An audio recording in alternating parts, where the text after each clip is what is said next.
What is going on, everyone? Welcome back to Fantasy Nuts UK, a late night YouTube fantasy football show. And as you can see, I'm joined by the UK equivalent of Eminem. It is P&P. He's the co-host of the Wildcard Rewind pod, a writer for Yard Dynasty, Cardinals fan for his sins. Paul, what is going on, mate? Oh, how's it going, mate? You okay? Yeah, I'm all good. How are you? Oh, living the dream. Living the dream.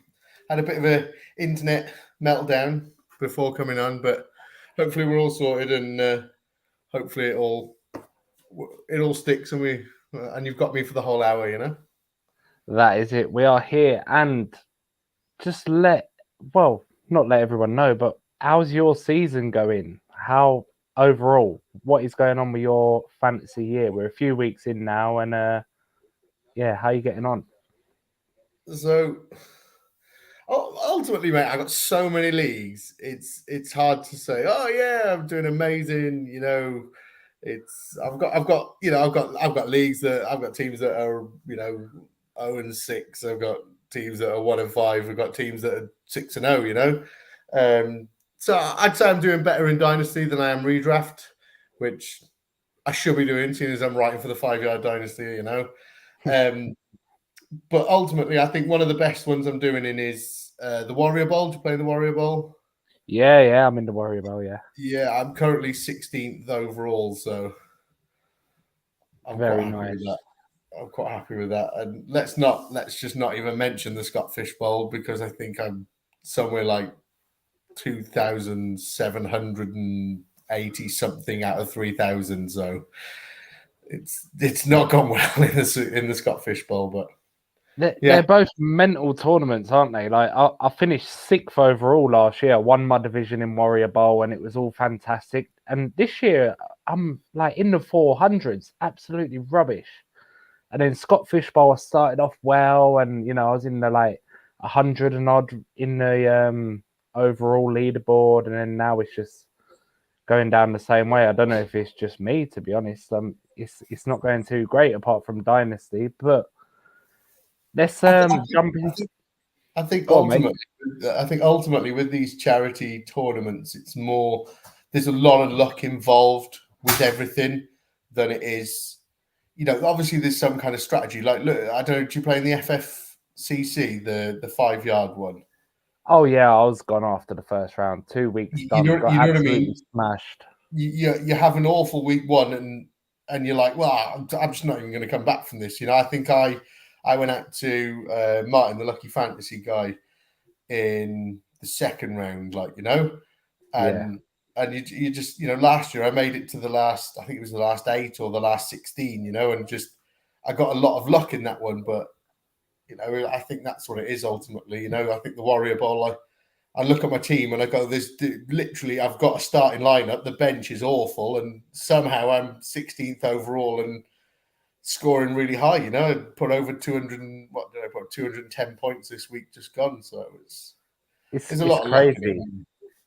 I won my second game this week in Warrior Bowl this season, and I literally had my starters. Everybody else on the bench was out, or I've got OBJ on the bench as well. Obviously, he's not with a team. And Martin, if you're watching, Lucky Fantasy Guy, there is nothing lucky about the way you play fantasy football. That man knows his stuff. But he's gonna love that. He's gonna love that comment. He knows it as well secretly. I think. Week 6 recap. So I've done this last week. If you watched last week, I'm very sorry you had to just listen to me for 40 minutes, and I had some video send-ins from a few friends of the show and things like that. But I have got a friend this week. Joe Burrow, he led the way this week, 32.5 points. It's the best game of the season. He had 3 passing touchdowns and a rushing touchdown. And Jamar Chase going off certainly helped that. They had that connection back this week. Matt Ryan also, which are my teams, were more than happy to see this. He had a big week. Got his own back on the Jags from week 2. His best performance of the year, 42 of 58 for 389 passing yards, which is fantastic. 3 touchdowns, 27 plus points. Now, the predictions last week was a little bit different to normal. So I had people that had been on or friends of that sent in a video of who they thought would finish number 1 overall in the position. So I predicted Kyler last week to be QB1. He obviously shit the bed. Paul's a Cardinals fan. Sorry. Finished as a QB2 overall. Dan Hughes from the 5 Yard Rush flagship show, he predicted Patrick Mahomes. So it was an up and down game with the Bills. He threw 2 interceptions. He finished over 20 points, but like mid-range QB1, QB6, I think it was overall. What's your thoughts from week 6 on the QB front, Paul? So I don't know how I feel about this, Lewis. You've asked me to come on your show, and literally in the first 6 minutes, you've gone, "Oh yeah, I predicted Kyler and he shit the bed," you know, as if I'm not getting enough trauma watching the Cardinals each week. I now get invited on shows where they go, "Oh, Kyler let me down last week. Explain it to me," you know. Well, I was really hoping, because I knew that you was going to be on this week from before last week, and I was really hoping with picking Kyler, like, yeah, he's going to absolutely tear apart the Seahawks. Gino's a myth, and we would have something to celebrate, but we do not. No, and it's just in true fashion as a Cardinals fan. It's like, yeah, great, Kyler Murray, fuck off. But ultimately, it's not. Yeah, Kyler shit the bed, but I've said it on so many podcasts now, mate. It's not all Kyler's fault. Cliff Kingsbury is dog shit, mate, and we need to get rid of him. And he's the main fault at the Cardinals, and that's why we're doing so bad. And Seahawks are, you know, like I would say, they are our biggest rivals. We've got a big rivalry with the Seahawks, so that doesn't help. And then I've got a lot of friends that are Seahawks fans. And then my wife, when we got into NFL, she watches Grey's Anatomy. So she was like, "Oh, I'm going to be a Seahawks fan as well." So it was just like, it was all kinds of shit, you know. And I thought Kyler would really, like you said, light up the Seahawks. But no, he didn't. He didn't. So, yeah, he'll come back. Don't worry about him. But in other ways, it was so good to see Joe Burrow. It was so good to see him actually settling down a bit. And I thought, so I was listening to the 5 Yard Dynasty pod, and I think it was Rich and Liam were talking about it, and Joe Burrow is like QB5 on the season, and I'm like, what? Really? So when I look into it, and I actually, mate, his numbers are not that bad, but yet you look at him and you think he's not been great, and you're like, wow, he's got a really high ceiling above him, and he could really torch things. And I don't want to spoil anything, but his name may come back up later, you know. But yeah, another one that really stood out for me this week was Trevor Lawrence. I think Trevor Lawrence did really well. He rushed for 2 touchdowns as well, and I think that really helped him. And I think it's maybe giving him the confidence boost he needs, and he'll get the Jags back on track. But to look at a problem side of things, what's your opinion on Herbert? You know, ever since he's had this problem with his ribs, he just doesn't seem to get anything going. I mean, he's had a few rough games, hasn't he, now on the trot for his standards, what he's shown us. And I really think the be-all and end-all is he needs Keenan Allen back, because Mike Williams is doing it one game, not doing it the next, doing it one game, not doing it the next. Gerald Everett was rubbish before this year. Herbert's getting something out of him here and there. And I really think he just needs that guy that, like, if all else fails, I'll give it to you. He obviously has Eckler, but he had Eckler last year and the year before. I think he really needs Keenan Allen back, that bona fide wide receiver 1 on the team. Yeah, and mate, it's probably hurting my fantasy teams a little bit. I've got a lot of Mike Williams because a lot of people predicted him to be that guy that was going to go.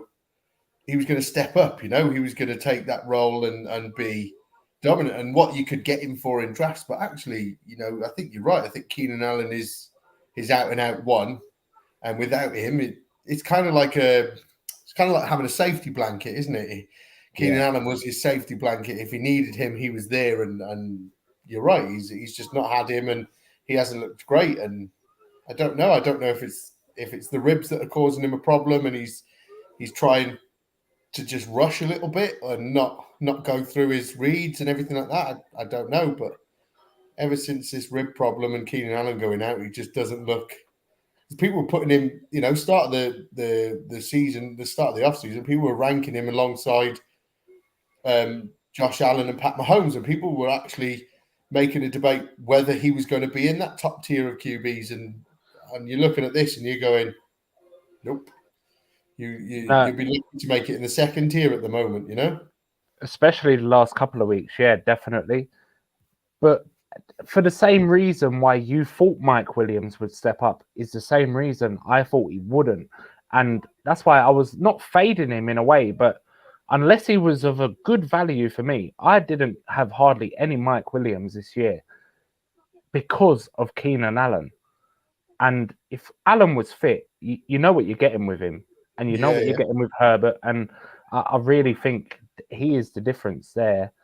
Let's just jump over to running backs. So if you was fortunate enough to read the plethora of waiver wire articles and shows that come out every week, you could have got Deion Jackson off of waivers.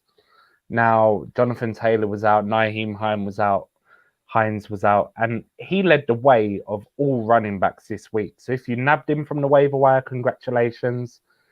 He was a real threat in the receiving game. 10 catches, 79 yards. I believe he was 10 from 10 as well.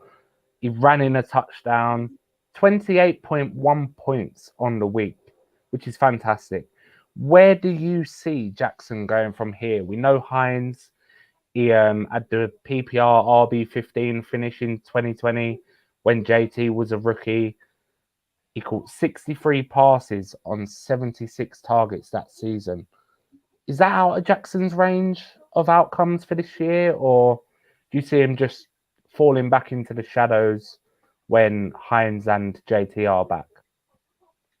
I think one thing that Jackson has done this week, I think he has solidified that backup role. I know when JT was injured, everyone was like, oh, Hines is going to be the guy that steps up. And I think Jackson has gone, no, Hines, you are not. To me, Nyheim Hines is now like your JD McKissick in the Commanders team. He's, maybe a bit of a trick play or something like that, a passing play. And it's like, that's all he's going to see. He has no relevance in fantasy to me whatsoever, but I do think Jackson has hit he is definitely a backup running back. I don't really know what's going on with this JT injury to say whether that's in his outcomes, because I believe I've seen somewhere that JT was back at practice or something. And, you just don't know what the crack is. If JT's back in a week, if say misses this week and he's back next week, Jackson's not going to see anything I think he kind of falls into the tier of like Alexander Mattison for me. When Dalvin Cook was at his peak, if Dalvin Cook went down, Mattison stepped up and he was a great backup. But as soon as Dalvin Cook was back, Mattison went into the shadows and didn't do anything, Yeah. So I think Deion Jackson is that type of player. Now, I do think if JT was to miss 4, 5, maybe 6 weeks, I think we'd get a better read on Jackson. I think this is I think this is his ceiling. I don't think you'll ever see this kind of game out of him again. I'd be shocked if JT misses this week. I'd be shocked to see him at RB1 again. I'd be shocked to see him in the top 10 if I'm honest. Yeah, I agree with the fact that it's a small sample size and it really is tiny. It's 1 week. One and a bit, because when Hines went down early last week and he kind of done his thing a little bit, but he wasn't expecting that role to lead the Colts. I agree with you. I think Hines will now be irrelevant, and I think it's a little bit different to Mattison with the Colts because Mattison steps up and does it when Dalvin Cook ain't there, like Jackson has done this game. But it's the receiving threat. I see him potentially. He was 10 from 10, 79 yards. Most of his yards came in the receiving game. So for me, it could be a little bit more like Kareem Hunt in Cleveland, usually. Not this year, but usually. Do you know what I mean? Similar to how Hines was in 2020. But like you say, it's a really small sample size, and we do need to see a bit more going forward. I predicted Ramondre Stevenson for last week as the RB1, and he had a great week in his own right. 91 scrimmage yards, 2 touchdowns. Now, my boy Connor, he sent me a little video, and he went for Aaron Jones, who, of course, just like Kyler Murray, shit the bed. I actually got bored scrolling, but I eventually found him at RB27 on the week. Throwing some shade, yeah. You're throwing some shade. Yeah, well, there's plenty of it coming my way in a minute, mate. That's why I'm getting it in now. But wide receiver. So there was a few surprises. Dante Pettis, Paris Campbell, Tyquan Thornton, all in the top 10 this week. But it was Jamar Chase. You said we'd get back to him in a bit, and he finally came to the party this season, supporting Joe Burrow to a QB 1 week, and he had 32.2 points, 2 touchdowns, 7 catches from 10, 132 yards. Stephon Diggs also top 30 points. Any takeaways from the wide receivers, Paul? A couple. Juju finally had a big game. You know, I've invested a lot in Juju, and I can only blame Kev from the Wildcard Dynasty show for that. You know, I listened to him. He was a very, very wise man, and I listened to him and invested heavily in Juju. You know, and so it was nice to see him finally have a big game. Hopefully, he can keep that momentum going and see that he can actually play. And hopefully, Mahomes sees that he can catch the ball and actually start using him. Big thing for me is the Waddle injury. You know, I think Waddle. What's his name? Mike McDaniel said he was 1 to 2 weeks, but you know, it's. I think they've now said it could be more 2 to 3. So you know, you could be without Waddle for the next 3 weeks. I think a lot of people have heavily invested in Waddle, so that's a big takeaway for me. But no, I think it was nice to see Tyquan Thornton showing up. He was he was an early pick for the Patriots, wasn't he? And he was he a first round pick? And everyone was like, "Whoa, what? Why has he gone there?" And you know, he was. So it was nice to see him actually finally show up and do a bit, because he's been injured all season, hasn't he? So yeah, he was on the IR. I believe they took Cole Strange in the first round, so Tyquan Thornton could have been round 2, which I can't remember exactly where he was taken, but I know he was a really early pick, and everyone was like, "Whoa, what?" Yeah, I believe him and Velus Jones were the ones I sort of was like, huh? Like, you could have got them a bit after, but Jack touted Jack Humphrey. He touted Tyler Lockett for this week, but he couldn't carry on his great start to the year. Wide receiver, 67 on the week. Now, I went for Mike Evans, who didn't do much better. Wide receiver 46 in week 6. Finally, let's jump into tight ends quickly. Andrews and Kelsey again in 2nd and 3rd on the week. Mike Gesicki, he had a lot more usage this week. Was the tight end 1 overall. 24.9 points, of course. 2 touchdowns, 6 catches from 7, 69 yards. Do you see that continuing? No. I don't think Gesicki is a thing anymore. I think this was more a Waddle injury, and it was a pivot in the middle of the game. Waddle went down. They didn't have another answer for it, so they used Mike Gesicki. I think it'd be nice if they could use him that way. and nice if they actually realise that he can actually catch a ball, and he is a good big-bodied wide receiver who can, tight end who can play in the wide receiver role and catch a ball. But no, I don't see it having any relevance, to be honest. But So, I mean, I've seen something on Twitter earlier from Rich Dynasty Island, and week 1 to 5, Gesicki played 49.2% of the snaps, 40% in line, 8.3 points per game. Week 6, he played 64.1% of the snaps, only 16% in line, and that obviously brought him to 24.9 points. So he was used a lot differently in week 6. Like he says, with the Waddle injury, that could be down to that. They need another body. They need another pass catcher. I just think because it was in the middle of the game, I think they had to do something. They had to think quick on the spot, and that's what they did to change it up. And it worked for Mike Gesicki, and it got him loads of points.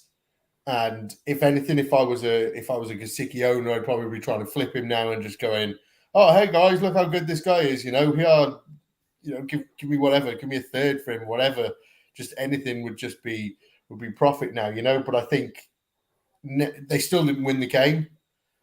You know, if they'd have gone out and won this game, I think maybe they'd think differently about it and go, "Oh, you know what? Actually, he helped us go and get that win that day. He stepped up and everything like that." They may think, but I think they'll just go back to using him in the same way, and he'll have no kind of relevance and just be one of them in that tight end dead zone, you know, and just not worth much. Yeah, I completely agree, especially when you got Tua back, Waddle fully fit, Tyreek obviously is a freak. Andy Davis sent in the tight end prediction last week. He's currently in America, going to lots of different games, and he picked out Zach Ertz, which wasn't a bad shout for me. I quite liked it. But unfortunately, Kyler couldn't get it going. Like we said, I won't go into it again. But tight end 9 on the week, which was a lot better than my prediction, because I picked Tyler Higbee, who was tight end 52 from the win over Carolina. And some random names who just finished above Higbee. Tell me if you've heard of any of them. Andrew Beck. No. Sean McKeon. No. Luke Farrell. Is he Andy Farrell's brother? Potentially. Or even Colin Farrell's nephew, maybe. We don't know. Josh Oliver. Nope. No. Connor Hayward. Nope. Exactly. Let's move on. Rockstar Rookie segment.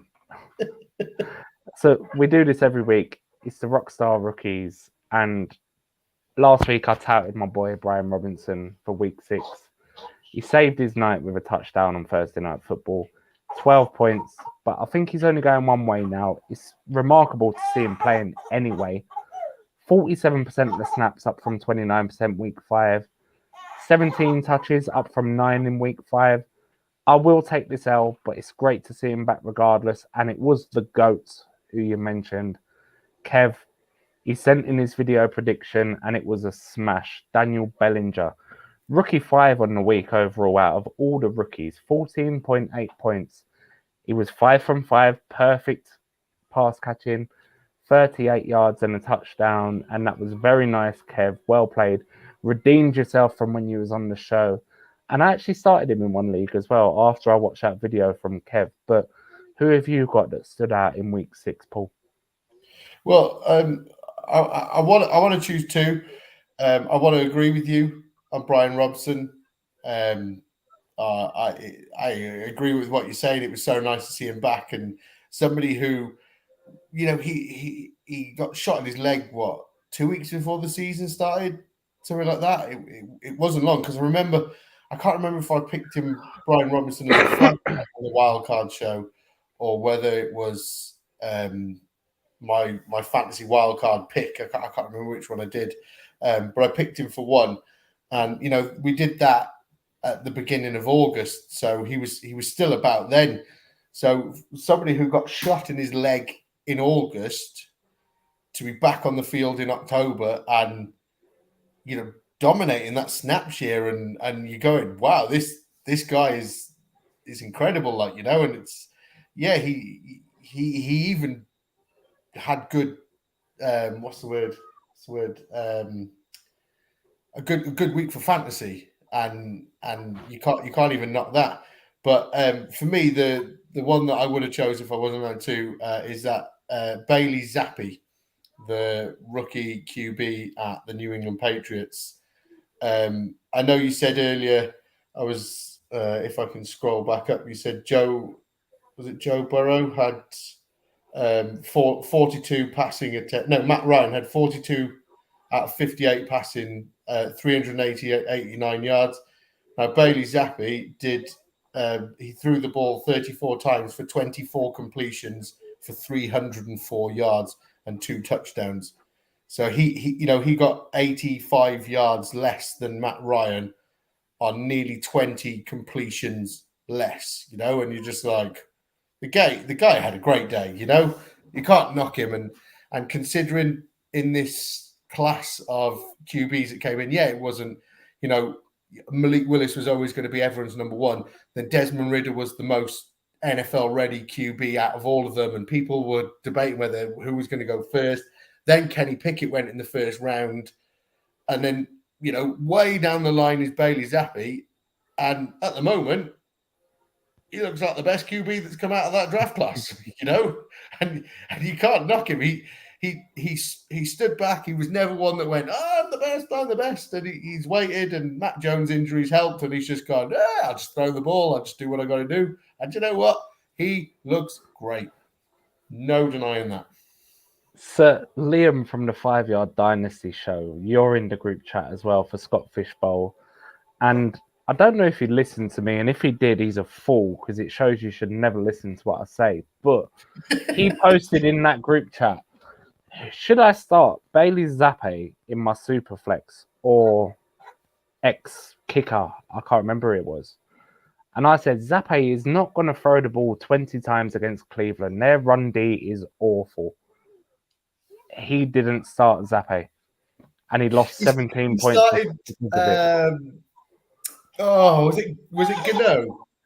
Yeah, that's it. Graham Gano. I'm sure he started Gano. I'm sure it's that he said. It was he started him over Zappi. Yeah, I don't think he was best pleased with his decision, was he?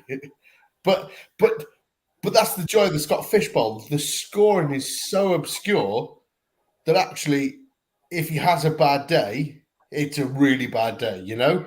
And you'd have been better having a kicker, but no. Hindsight's a wonderful thing, though, Lewis, isn't it? Hindsight's a wonderful thing. You can sit there and go, well, I should have started. You know what I mean? But I mean, absolutely, yeah. I mean, I still stick by the process I used when I said that. But let's jump into week 7. So, who are you tipping to be the rockstar rookie? So this was quite a tough one, because I looked at the matchups, and I think there's quite a few cheeky little matchups that I could have picked somebody, but I decided I've got to go with my long lost cousin in the NFL, you know, and that's the Pittsburgh Steelers super wide receiver George Pickens, and I just think he's destined to have a breakout week, and that week's coming. Yeah, so he's picking with an S, and everything has been going his way lately, especially since Kenny Pickett got in. His target share has increased. He's playing more snaps. He's an absolute superstar. He reminds me of Odell Beckham a bit with the big plays.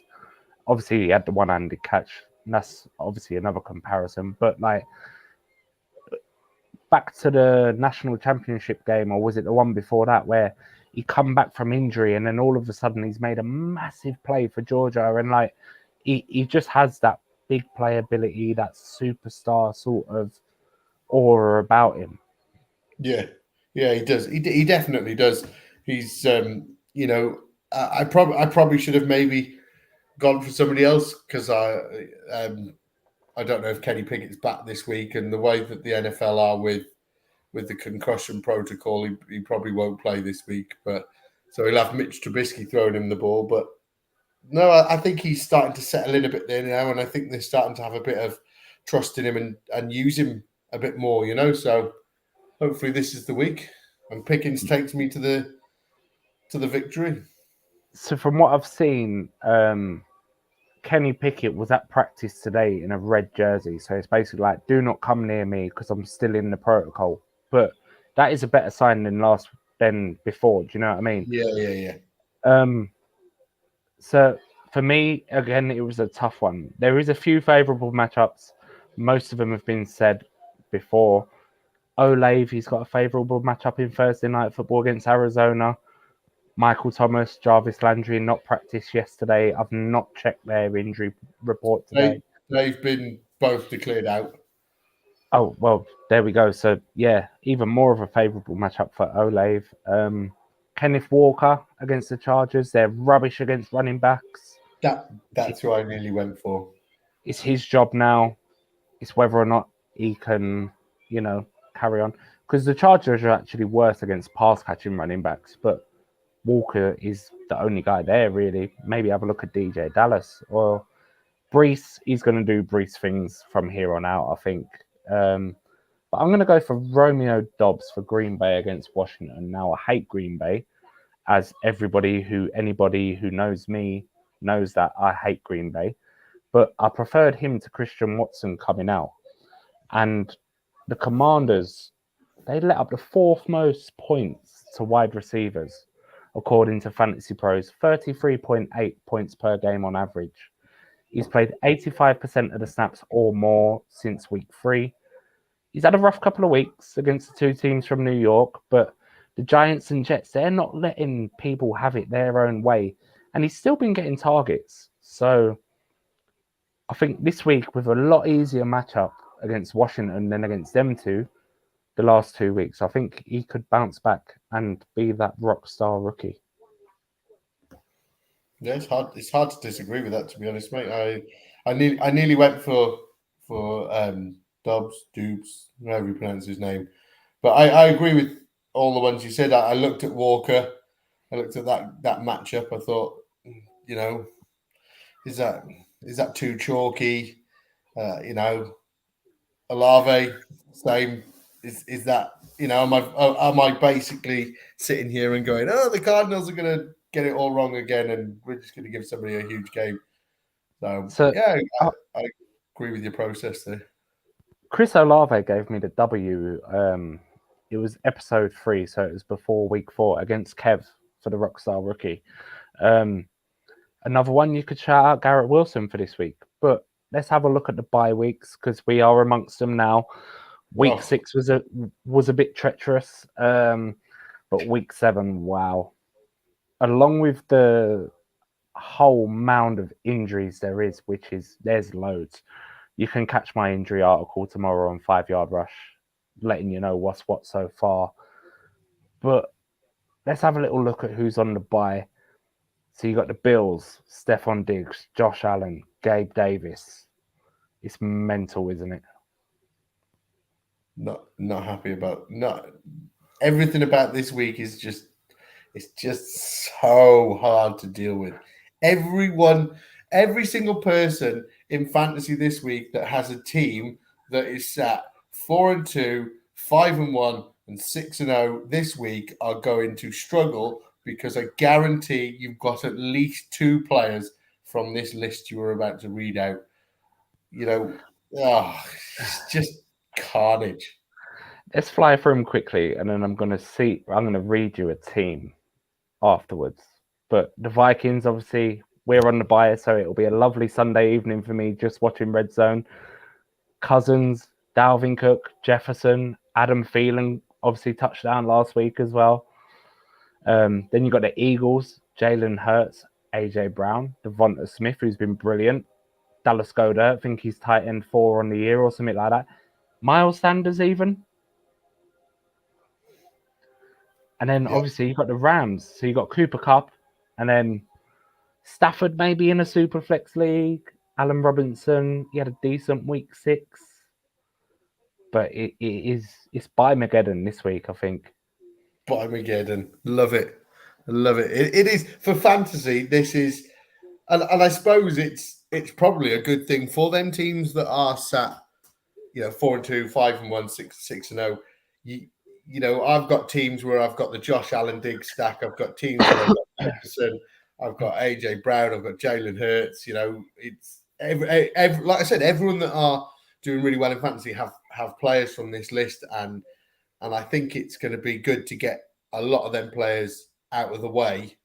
For me, Josh Allen is a big one. I have a lot of Josh Allen in a lot of leagues, and there's a lot of leagues that I'm competing in where I've got Josh Allen, and it's like, do you know what? I'll take the hit of Josh Allen going out this early on, so I know I've got him for the rest of the season. So. Yeah, it's for the back half of the regular fantasy season. You've got him for them full 7 weeks, haven't you? And he don't put a foot wrong most weeks. But let me just read you this team. So it's from Michelle Majuk, who's an NFL fantasy analyst, and she's 6-0 with Javonte Williams and Rashad Penny on IR as well.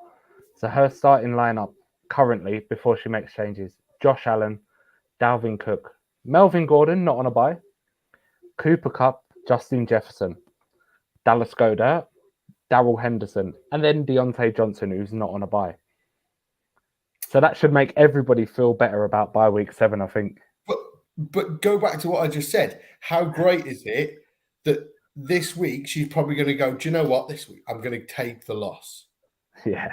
But all of them players now are past the bye week. So instead of having 1 or 2 out and trying to work around it, you've got, I'm going to take this hit, going to get a loss, but I'm full steam ahead and going for the championship.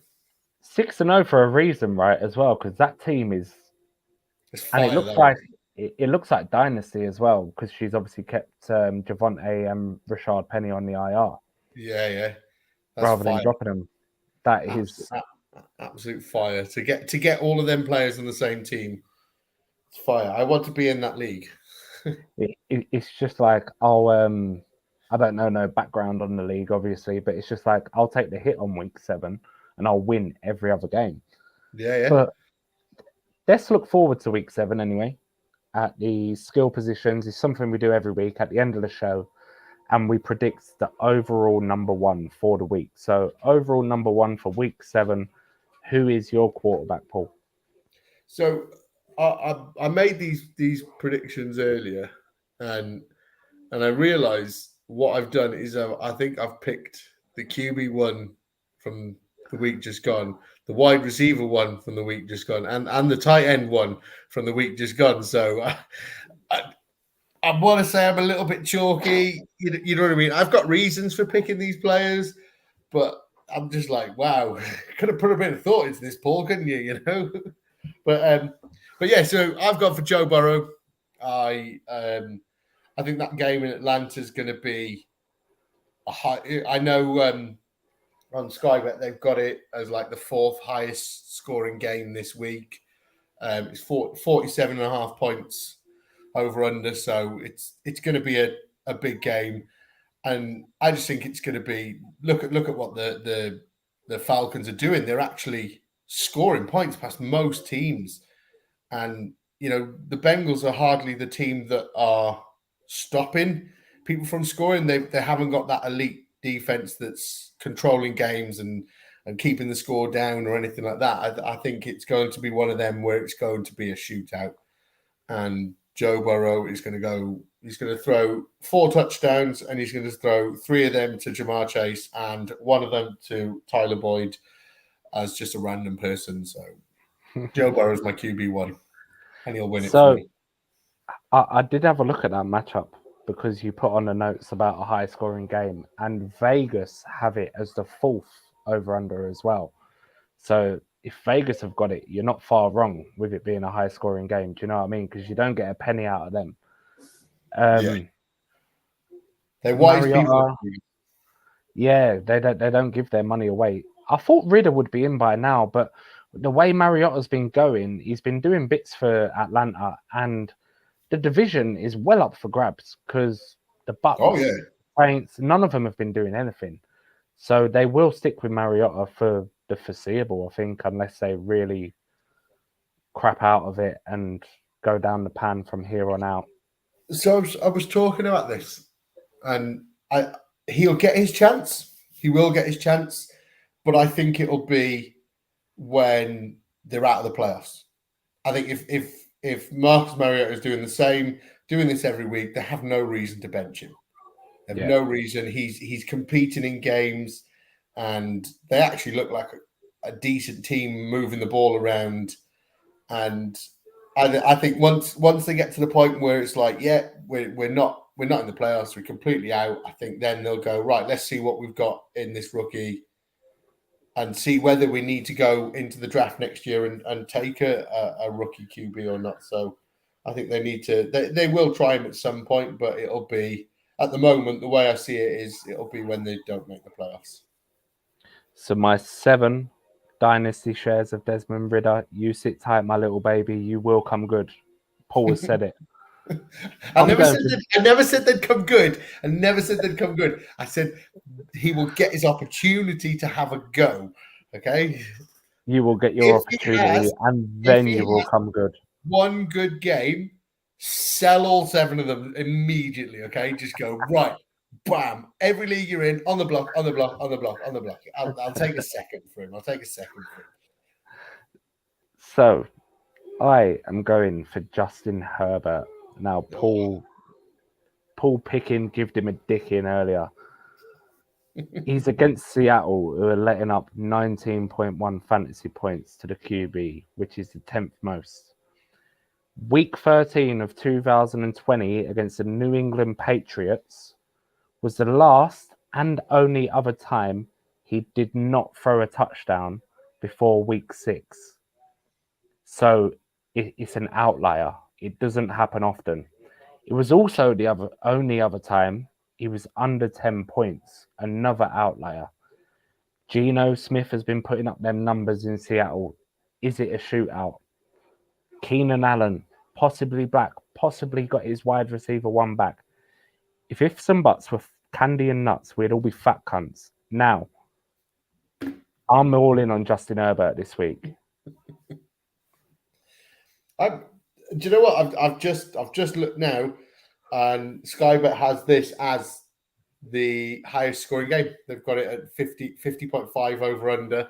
So it's hard to pick faults with it. The only thing I'd pick is Justin Herbert. If he hasn't got Keenan Allen back, and like you defended him earlier, that he's missing Keenan Allen. If he hasn't got him back, are we going to see the same thing again where he's struggling to get that ball out? He's struggling to do anything. You know, if you see a Austin Eckler 3 touchdown scorch the earth kind of game, then Justin Herbert doesn't really have much fantasy value, you know? So exactly. But I totally get the pick, and I totally understand why you've gone for that as your QB1. I mean, absolutely. Like, if Geno does what he done against Arizona, then it ain't going to be a shootout. Either Eckler runs the ball down their throat and they piss all over him, or it will be close and boring, like Arizona and Seattle. Yeah. But running back. So I'm going Josh Jacobs against Houston here. So Houston are the worst team versus running backs overall in the league. Josh Jacobs, he was on a wave. He was riding a wave in week 4 and 5. Over 20 carries, I believe. One was 21 and one was 29. 5 receptions in both, and over 175 scrimmage yards in both weeks 4 and 5. He's coming fresh off a bye week, and he's still the RB7 overall in PPR. That is all. That they're the only reasons I have. I've not even looked no deeper into it. It's just Josh Jacobs. Yeah, I like Josh Jacobs. He's done really well this year. He has. He's changed a lot of people's opinions on him. A lot of people had an opinion on him of mine too. I'm out on you, mate. You've not done anything, and I think he's changed everyone's opinion. Excuse me. And a lot of people are starting to get back in on him. And yeah, I think the Raiders need a big win. think the Raiders need a big win. I think they've had a couple of unlucky losses, to the Arizona Cardinals in overtime, and I think they've had some tough losses to take, and I think they need a big win, and I think coming off that bye week, I think they may smell a bit of blood here, and I think it could be a cricket score, as we'd say in the UK, Yes, I mean the Raiders just haven't looked very good in general for me. Adams has been a little bit hit and miss. Obviously, he's back with Derek Carr and whatever, but it's a different O-line, it's a different system, everything else. Josh Jacobs, Waller's been out, Renfro had the concussion, the defense ain't been stepping up, and from what I thought was going to be a very good team, they're just not. And it'll be interesting to see what they can do from here on out. Josh Jacobs is the only constant for me that, especially after week 4 and 5. But who have you got? I agree. Who have you got? So I've kind of looked at last week's running back one, Deion Jackson, and seen what a pass catching running back of that caliber can do to the Jags. And I've taken that theory and I've put that theory and looked, who are the Jags playing this week? Oh, the Jags are playing the Giants. Have they got a good pass catching running back? Oh, they have. They've got this guy called Saquon Barkley. He's pretty good, right? Let's see if Saquon Barkley will destroy them. And so I've gone for Saquon Barkley, and I've gone on that theory that, do you know what, if Deion Jackson can do that, and knowing what kind of coaching staff they've got, the Giants, and how well they're doing this year, it wouldn't surprise me if they've looked at that and gone, do you know what? They can't stop a pass-catching running back. We've got a really good one. Let's keep feeding him the ball. Like they did in week 1 or 2, where he had 194 scrimmage yards. And I kind of feel like you could see that kind of game out of Saquon this week. And the Giants have no pass catchers. So the writing's on the wall, I believe. I just realised you can't see my hands. I'm doing this, but you just can't see my hands. So, Yeah, I've been doing that a lot. They're in the shadow, I think. But it's right. It just adds more to it. To be honest, mate, let's look at it in a bigger picture. How are the Giants 5-1? I don't know. But they are. Brian DeBoer is building this similar to Dan Campbell last year, but even better. Yeah, he's building a culture in New York, and they got it going. The defense is good, not even all right. I would say they're good. They got that comeback, that never say die attitude, as we've seen in London, and against good teams as well. The Packers are good. And they did it against the Ravens this week, just gone. Not as good as the Vikings this year, may I add, but they're good. Oh, mate, let's not get into the Vikings and how they're 5-1. God only knows how that's happened. God is the only person who knows how the Vikings are 5-1. God or Kevin O'Connell. But let's not get into that. Who is your wide receiver one?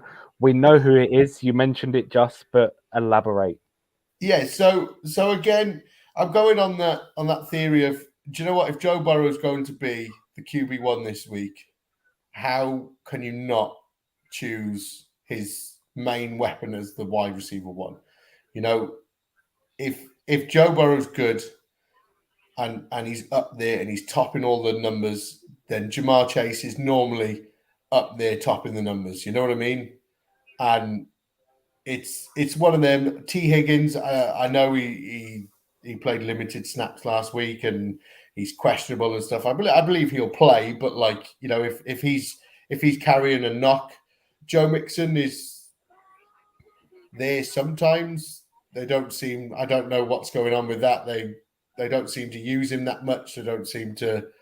I see a lot of people talking about selling him and stuff like that. But to me, Jamar Chase is the number one guy in this offense, and Joe Burrow is going to score high, and he's going to, as you said earlier on, he's going to carry Jamar Chase with him, and that duo is going to top it all again.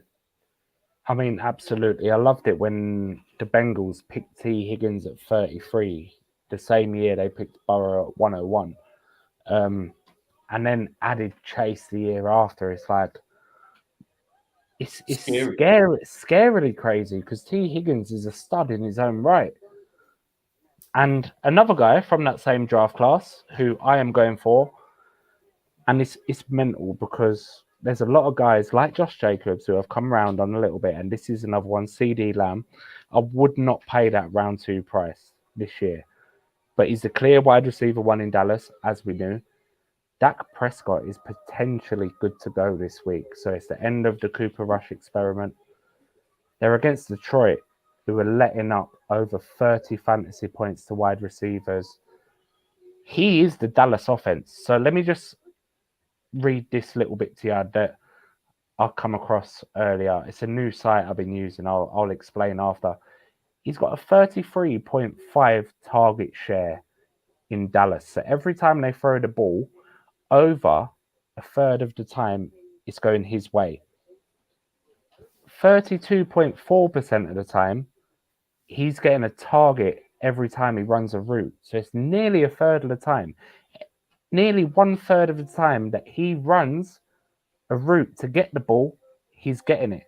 It's insane volume. And them numbers, they're from the Edge, which is by the 33rd team. Go over to their website and on Twitter, just search for it.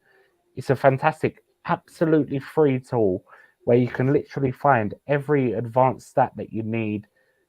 Go and check it out if you like that kind of thing. But when I was looking into that, CD Lamb stood out a mile for me for this week.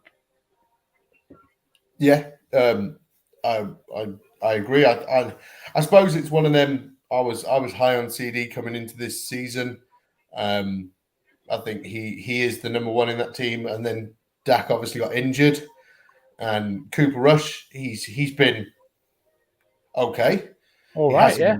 He's been okay. He's taken the Cowboys to some victories, and but yeah, with Dak back, he's back up there for me. He's one of the top wide receivers in this in the NFL, and as long as he's got Dak throwing the ball, like you said, he's a third of the time, mate. A third of the time they go to throw the ball, it's going to CD Lamb, and you've always got to pick volume, and that's a guy that is seeing all of the volume, and if he's going to get volume, he's always going to be up there in contention and somebody that you're always going to be discussing. So yeah, hard to disagree with you there. I mean, this happens every week, and I am sorry, but I didn't put this down. But what do you see from CD Lamb from a dynasty perspective? So obviously you write dynasty and things like that, but like, are people selling him? What's he going for at the minute? And so at the moment he's more of a hold, and that's because the value that people were paying for CD Lamb going into this season was high, and I don't know if I've got my rankings here. I have got them on my phone somewhere. I think he was like wide receiver 3 or 4 for me going into this season. Rightly so. Dynasty. There we go. There's my dynasty rankings. Wide receiver. So he's 3. So I had Jefferson, Chase, Lamb, and then Cooper Kupp, AJ Brown at 5. They were my wide receivers. So do I think CD Lamb is paying back the value that I'd have paid to go and get him? No, I don't. A wide receiver 3 in dynasty, I'd want a lot for, but people are not going to be willing to pay that price. So to me, in dynasty at the moment, he's a massive hold. If you could sell him for what price you could get, great. He's probably that sell, but I don't think you're going to get that value that you want for him. So hold him, and you're just going to have to ride that train. It's an injury train, isn't it? It's a lot of people like to buy. I know Rich Coolin does, and he does it. It's buy the injury dip. So if you don't have CD Lamb, maybe go and chat to the owner and sort of I suppose with Dak coming back this week, that window's probably closed, but it's trying to buy that injury dip if you haven't got him. But if you have got him, he's a definite hold for me. You're not going to sell him for what you paid for him. So sit on him and hope that risk that you took at the start of the year, the Dak Prescott, CeeDee Lamb risk, I'll pay you back over the next coming weeks. Yeah, because Dak is still a very good quarterback. Obviously, he's had he had that season-ending injury, and then he's been out a few weeks now. But if he ain't back this week, he'll be back next week. And he was throwing on the sideline last week, not in practice, but he was there on the sideline. He was throwing the ball, so he's not far off either way. Yeah. But talking about injuries, tight ends, I'm going to go for a guy who's not even. He's expected to clear the concussion protocol for week 7. Pat Fryermuth or Muff or however you want to say it. So he left the game early in week 5 with a concussion against Buffalo. He's not fully cleared yet, but if he is, he's been heavily targeted despite all them Pittsburgh wide receivers. They've all had a game. Pickens has gone over 100. Claypool's gone over 100. I don't believe Deontay Johnson has yet. I've not checked, but he's the clear number 1 anyway with volume. And the Miami Dolphins defense is an absolute shambles. They're 11th worst against the tight ends, but that is their best ranking against any skill position. From week 1 to 4, Big Pat was the tight end 7 overall in PPR. If he's back this week and Miami seem to focus on running backs, Najee's nothing. He's rubbish. Wide receivers, obviously Deontay Johnson's getting volume. Pickens with Pickett is good. Claypool had a good game, which is hit and miss. I'd look at Pat Fryermuth forward for this week for tight end. Yeah, that's me. I've said Najee is rubbish. And he is. I love that. I love that you've just dropped in Najee Harris, who was everyone, like literally, he was everyone's like running back 2 or 3 in rankings. Not in redraft. I will reiterate that he was nowhere near the top 5 for me in redraft, to be honest. But he was in Dynasty, everyone's like running back 2 or 3, and in 6 games he's managed to just fall off the face of the earth. You know what I mean? But no, you're saying you don't think Deontay Johnson's gone over 100 yards, and he hasn't. I've just had a check. He hasn't gone over 100 yards. So, yeah, I really like this pick, and I think again you've been sensible about it. You've gone and found a team that are actually really crap against tight ends, and I love it. I like the move. Set the move loose. You know, I'm all for Pat Fryermuth, and I'm actually starting him in a lot of places as well. So I hope you're right, mate, to be honest. 11th worst against tight ends from Miami, and that's their best. They're top. I think they're top 5 or 6 against everybody else. As the worst, they're rubbish against everyone. Their defense is a shambles.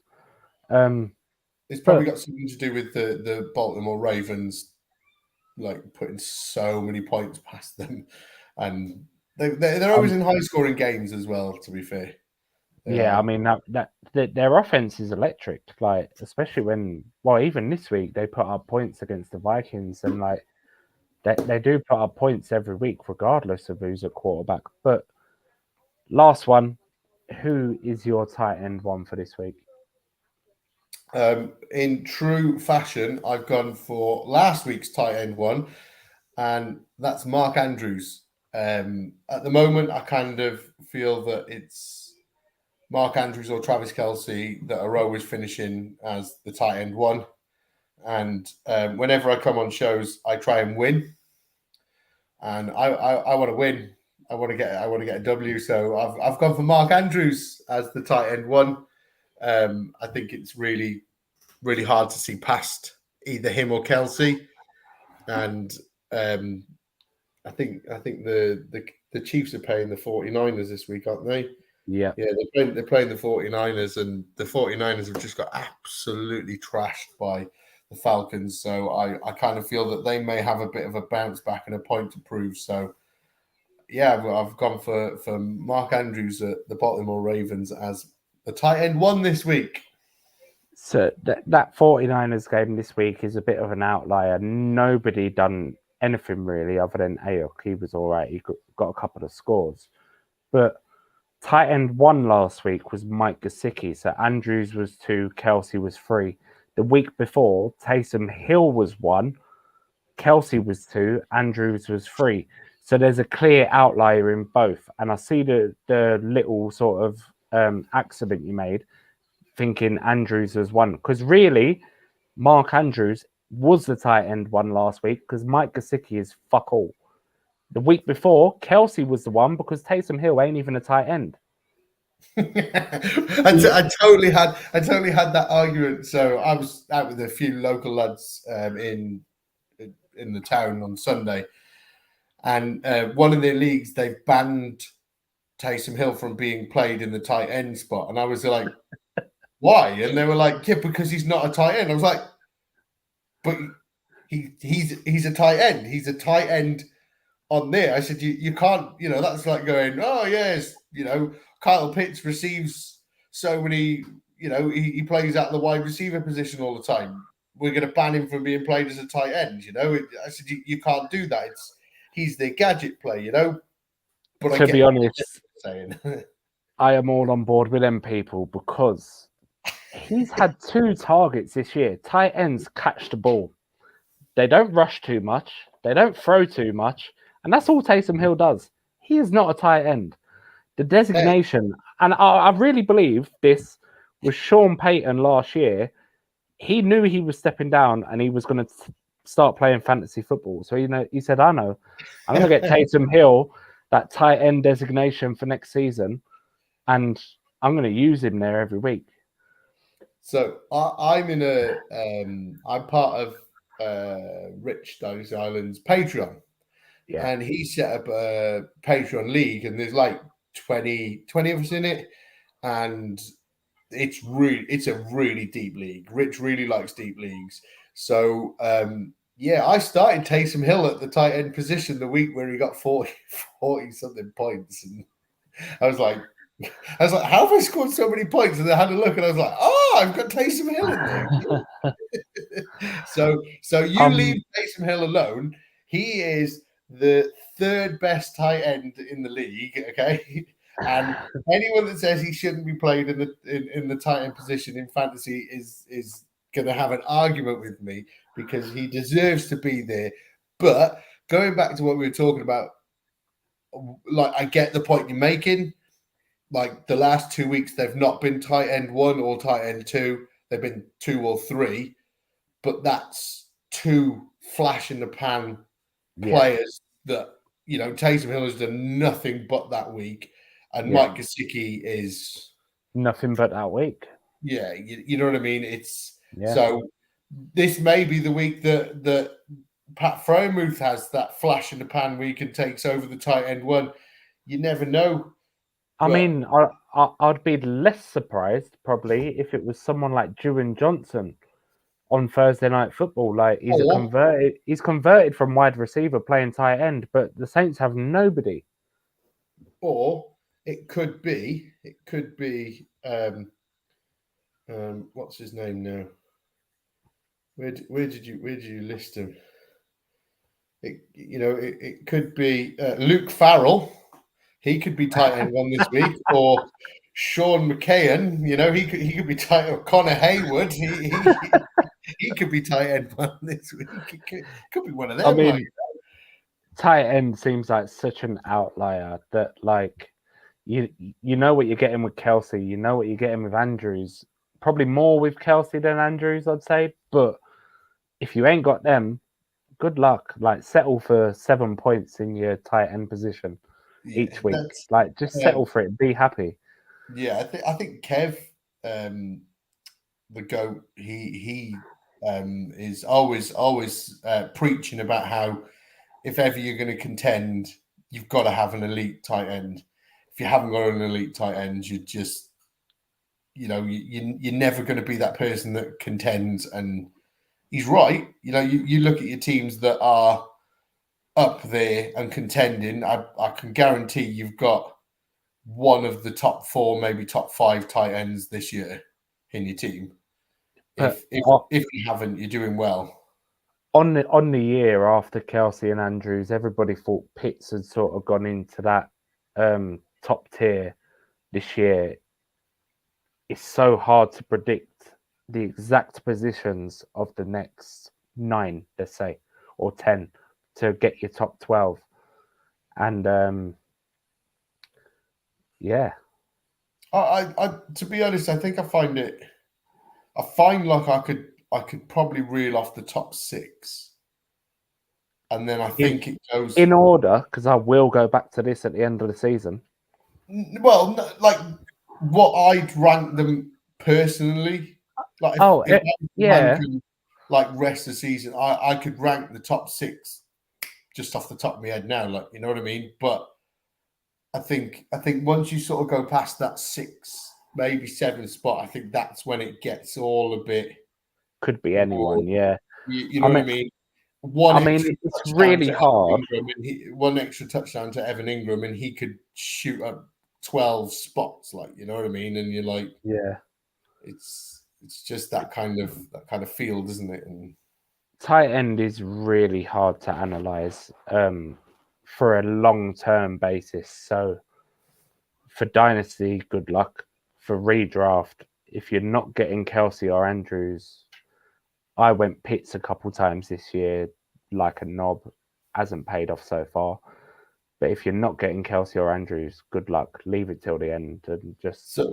So I had my Dynasty rankings at tight end. Oh, where's it gone? This year, I had Kyle Pitts at 3, and people were like, "Whoa, you got Kyle Pitts at 3. Why have you got Travis Kelce at 1 and stuff like that?" And I'm like, "Well, play on a 2-year window, and over the next 2 years, give me Travis Kelce and Mark Andrews over Kyle Pitts any day."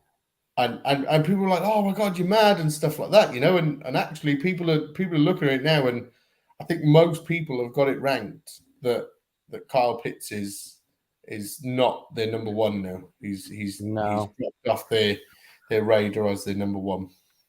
I'd still say, I mean, I'm not a Dynasty. I play a lot of Dynasty. Obviously, I'm in over 20 leagues and whatever else. But, like, I'd still have Pitts as my 3 in terms of longevity and all that. Behind Kelsey and Andrews.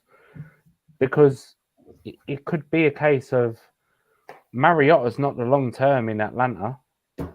And when he's gone, Ridder's in next year. Pitts could be his guy rather than Drake London, or he could be good enough to support both. Like, we didn't know if Tua was good enough to support 2 proper targets with Tyreek and Waddle, and he is. So I don't know if you listened to it. Me and Liam did a show on the 5-Yard Dynasty where we had a thing called Difficult Conversations, and we spoke about Kyle Pitts in length on that show, and that was the first name that we both put to it as a difficult conversation. And when we spoke about it and you look into it, actually Kyle Pitts was going into this season with a question mark over his head at who was QB. Was it Mariota? Was it Ridder? Who's going to do it? How long is it going to be? And then once you then got through this season, if neither were good enough, they were then going into the draft next season or next year's draft and taking another QB. And then with a really early pick. Yeah, and then you've got, okay, there are some elite QBs coming through next year, and there's some that a lot of people. I don't do much with. I don't watch much college football or anything like that, and when it comes to the rookies, I will look into them, and I will. I like to listen to what a lot of different people have a lot of different opinions on people. I like to listen to podcasts about that and stuff, and I'll make my own judgment in the end, But there's a lot of elite QBs coming through, but do I think these elite QBs are going to turn up, September 2023 and be that guy that's like, oh yeah, Carl, and send him to the moon. I don't think there is anyone like that. So actually, it's just Carl Pitts has just got a massive question mark above his head for 2 years. So when you start playing Dynasty on a 2-year window, then all of a sudden then he drops down very easily for you, and you go, oh, I'll take Kelsey and Mahomes or Lamar Jackson and Mark Andrews over Carl Pitts straight away. No matter how good.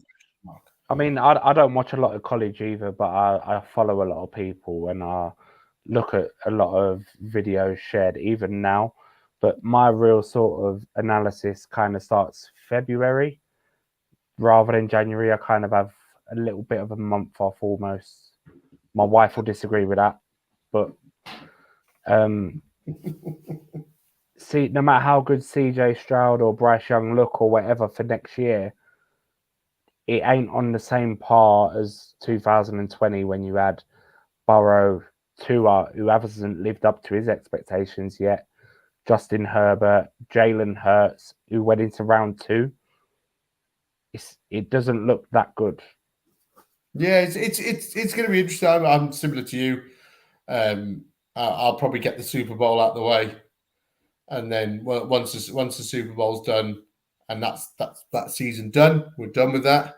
I'll probably take a week, maybe 2, and just be like, trying to, and then I'll start. Like I said, I'll start listening because all these shows, like 2 of my favorite shows are the Wildcard Dynasty and 5-Yard Dynasty, and then they'll start breaking down the rookies and what's what and who's who, and then they'll have people on and they'll have their opinions and stuff like that. Yeah. And it's just listening to different opinions and what different people have to say about things and trying to pick up on certain things. And then I know people have like their rookie models and stuff like that, and again, being a Patreon with Rich, he puts a lot of his rookie models and stuff like that on there for us all to see and what he does and what his process is and stuff like that. So, I'll start looking into rookies, like you said, around February, March time, and yeah, we'll go from there.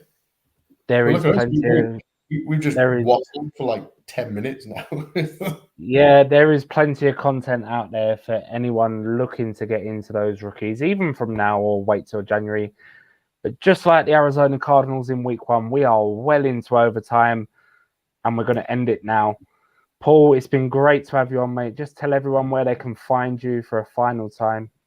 Yeah, you can find me on Twitter at Paul_Picken, or you can find me at Wildcard Rewind, or you can read my articles on at 5-Yard Dynasty, which has just reminded me I need to send my latest one off to be edited, which will be out tomorrow, I think it is.